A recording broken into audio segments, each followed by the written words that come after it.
গাজীপুরের একটি রিসোর্টে পিকনিক করতে যাওয়ার সময় বাসে বিদ্যুৎস্পৃষ্ট হয়ে ৩ শিক্ষার্থীর মৃত্যু হয়েছে। এ ঘটনায় অন্তত ১০ জন আহত হয়েছে।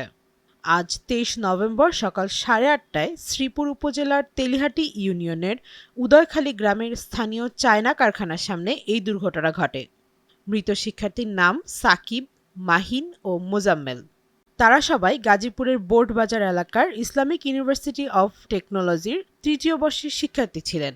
জানা গেছে, বিআরটিসির ৬টি দোতলা বাস ও ৩টি মাইক্রোবাসে চড়ে একটি রিসোর্টে পিকনিক করতে যাচ্ছিলেন ইসলামিক ইউনিভার্সিটি অব টেকনোলজির ৩য় বর্ষের ৪৬০ জন শিক্ষার্থী।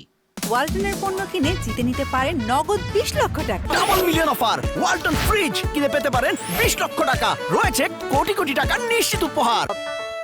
তেলিহাটি ইউনিয়নের উদয়খালী গ্রামে পৌঁছানো মাত্র সড়কের পাশ ঘেঁষে থাকা ১১,০০০ ভোল্টেজের লাইনে একটি দোতলা বাস বিদ্যুতায়িত হয়।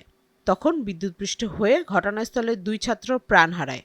আহতদের শরীরে বিভিন্ন অংশ বিদ্যুৎস্পৃষ্ট হয়ে কারো হাত, কারো পা এবং কারো মুখ ঝলসে যায়।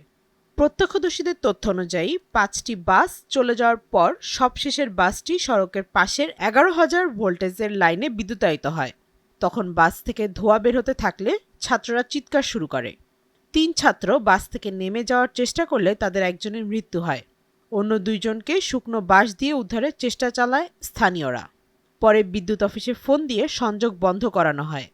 ময়মনসিংহ পল্লী বিদ্যুৎ সমিতির তথ্যানুযায়ী ১১,০০০ ভোল্টেজের বিদ্যুতের একটি লাইন সড়কের উপর দিয়ে ক্রস করা অবস্থায় রয়েছে।